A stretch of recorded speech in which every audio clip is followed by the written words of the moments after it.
പ്രധാനമന്ത്രിയെ തടയാൻ വേണ്ടിയിട്ടുള്ള എല്ലാ മാർഗങ്ങളും നോക്കി അവസാനം പ്രധാനമന്ത്രിയെ കായികമായിട്ട് നേരിടാൻ തന്നെ തീരുമാനിച്ചുകൊണ്ടാണ് പ്രതിപക്ഷം ബുധനാഴ്ച തയ്യാറെടുപ്പുകളും അവരുടെ ഫ്ലോർ മാനേജ്മെൻറ്റും നടത്തിയത്.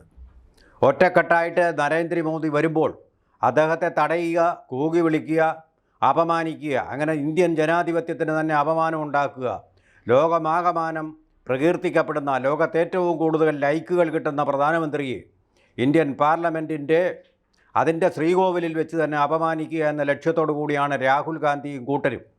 അക്കൂട്ടത്തിൽ നമ്മുടെ എം പിമാരായിട്ടുള്ള ഹൈബി ഈഡനും അതുപോലെ തന്നെ പ്രധാനപ്പെട്ട പല എം പിമാരുമുണ്ട്, കെ.സി. വേണുഗോപാലുണ്ട്. അവരെല്ലാം കൂടെ പ്ലോട്ട് ചെയ്തിരുന്നു. ആ പ്ലോട്ട് എന്ന് പറഞ്ഞാൽ ജൂലിയസ് സീസറിനെതിരെ ബ്രൂട്ടസും കമ്പനിയും ചെയ്ത പ്ലോട്ട് പോലെ ഒരു പ്ലോട്ട് ആസൂത്രണം ചെയ്തു. ഇത് ഞാൻ പറയുന്നതല്ല, വിശ്വാസയോഗ്യനായ ഇന്ത്യൻ പാർലമെൻറ്റിൻ്റെ സ്പീക്കറായിട്ടുള്ള നമ്മുടെ ജനാധിപത്യത്തിൻ്റെ ശ്രീകോവിലിൻ്റെ അധ്യക്ഷനായിട്ടുള്ള ഓം ബിർള പറഞ്ഞ കാര്യമാണ്. അങ്ങനൊന്നും രാഷ്ട്രീയം കളിക്കുന്ന ആളല്ല ഓം ബിർള. അദ്ദേഹം മര്യാദയ്ക്ക് പാർലമെൻറ്റ് നടത്തുന്ന മര്യാദക്കാരനായ മാന്യനായ വ്യക്തിയാണ്. അദ്ദേഹം അങ്ങനെ പാർലമെൻറ്റിലെ കാര്യങ്ങൾ അങ്ങനെ പുറത്തു പറയാറില്ല. പാർലമെൻറ്റിലെ അംഗങ്ങൾ അദ്ദേഹത്തെ പലപ്പോഴും അപമാനിക്കാറുണ്ട്, അദ്ദേഹം പറയുന്നത് കേൾക്കാതിരിക്കാറുണ്ട്. നമ്മൾ കണ്ടല്ലോ കേരള നിയമസഭയുടെ സ്പീക്കർ എങ്ങനെയാണ് പെരുമാറിയതെന്ന്. അദ്ദേഹം പറഞ്ഞ വാക്കുകൾ പ്രതിപക്ഷം കേൾക്കാതിരുന്നപ്പോൾ അങ്ങനെയുള്ള ശകാരങ്ങളൊന്നും ഉണ്ടാവാറില്ല ആ സ്പീക്കറിൽ നിന്ന്.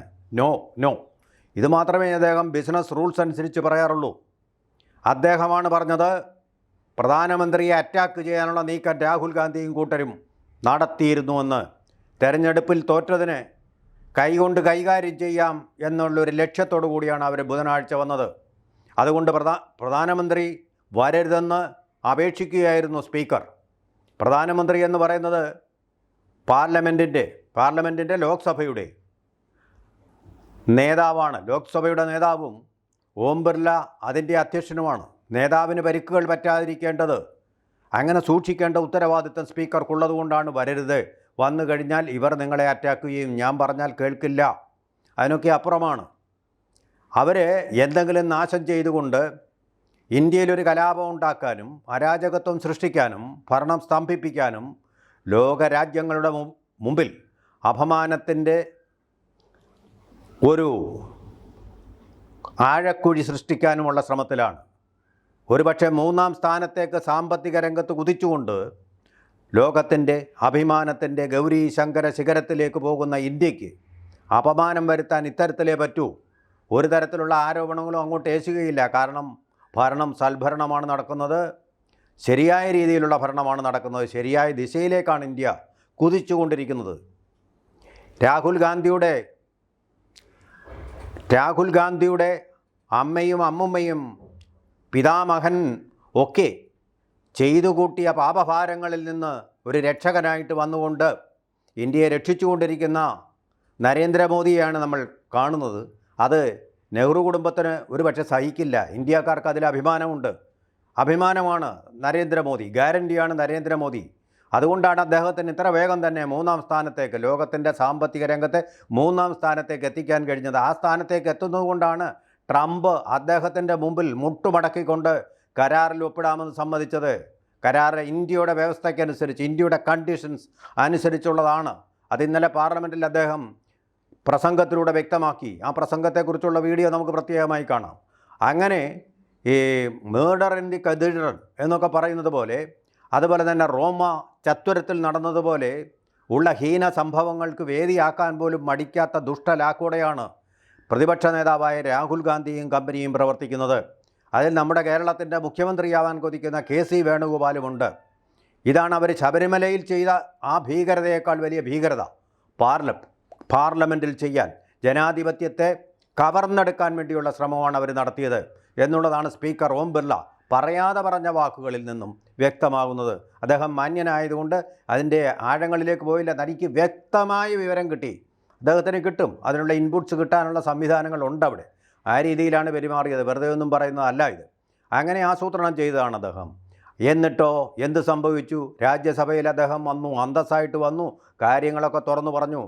കൂവി വിളിച്ചിട്ടും ആ ശബ്ദങ്ങളുടെ മുകളിൽ കൂടി, പ്രതിപക്ഷത്തിൻ്റെ ആകെ ശബ്ദങ്ങളുടെ മുകളിൽ കൂടി തൻ്റെ ശബ്ദമുയർത്തിക്കൊണ്ട് ഇന്ത്യയുടെ ശബ്ദം അദ്ദേഹം ഉയർത്തി, ദേശദ്രോഹികളുടെ ശബ്ദത്തിന് മുകളിലൂടെ. അങ്ങനെ ഉയർത്തി കഴിഞ്ഞപ്പോൾ നാണം കെട്ട് പ്രതിപക്ഷം വന്ന വഴിയെ തിരിച്ചിറങ്ങിപ്പോയി. അതാണ് സംഭവിച്ചത്. അവിടെയും ഇന്ത്യയുടെ അഭിമാനം കാത്തു, ഒരു നാണക്കേടുണ്ടാക്കാതെ നരേന്ദ്രമോദി.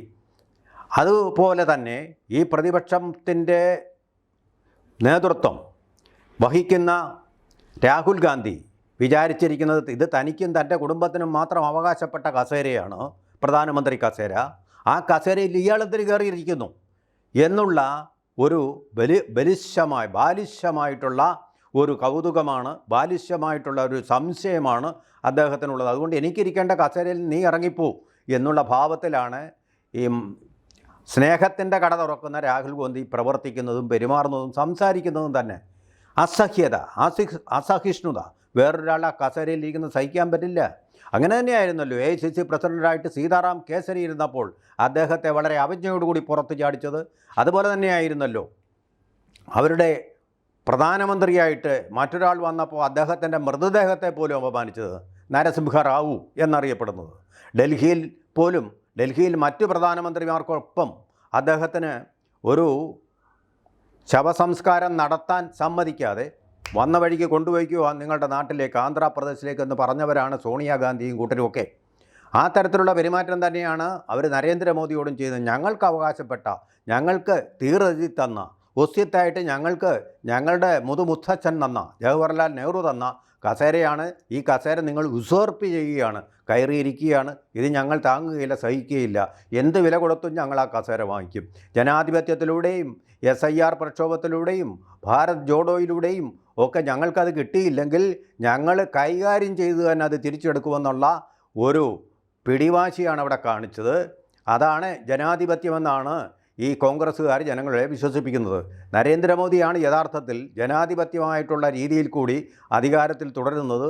അത് അങ്ങനെയല്ല എന്ന് SIR പ്രക്ഷോഭത്തിലൂടെയും മറ്റ് പ്രക്ഷോഭങ്ങളിലൂടെയും ഒക്കെ അവർ ജനങ്ങളെ തെറ്റിദ്ധരിപ്പിക്കാൻ ശ്രമിച്ചുകൊണ്ടിരിക്കുന്നു. അതെല്ലാം പരാജയപ്പെട്ട് കഴിഞ്ഞപ്പോൾ രാജ്യത്ത് കലാപം ഉണ്ടാക്കിയാണെങ്കിലും പാർലമെൻറ്റിൽ സംഘർഷമുണ്ടാക്കിയാലും ഞങ്ങളിത് പിടിച്ചെടുക്കും എന്നുള്ള ഒരു വലിയ ഔദ്ധത്യമാണ് അവർ കാണിച്ചത്. അത് മണ്ടത്തരത്തിൻ്റെ വലിയൊരു ആഴക്കുഴിയാണ് എന്നുള്ള കാര്യത്തിൽ സംശയമൊന്നുമില്ല. ജനങ്ങൾ നിങ്ങളെ കൂടുതലായിട്ട് വെറുക്കും. ജനങ്ങൾ ഇപ്പോൾ തന്നെ വെറുത്തു തുടങ്ങിയിരിക്കുന്നു. പാർലമെൻറ്റിൽ നിങ്ങൾ കാണിക്കുന്ന കോപ്രായങ്ങൾ കണ്ട്.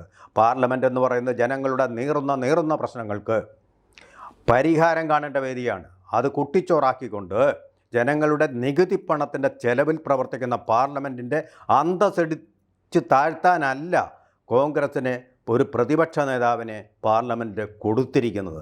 ആ ഓർമ്മകളില്ലെങ്കിൽ അത് ഓർമ്മിപ്പിക്കാൻ നല്ല രീതിയിൽ, ഒരിക്കലും മറക്കാത്ത രീതിയിലുള്ള പാഠങ്ങൾ ജനങ്ങൾ നൽകുമെന്നുള്ള കാര്യത്തിൽ ഒരു സംശയവും ആവശ്യമില്ല.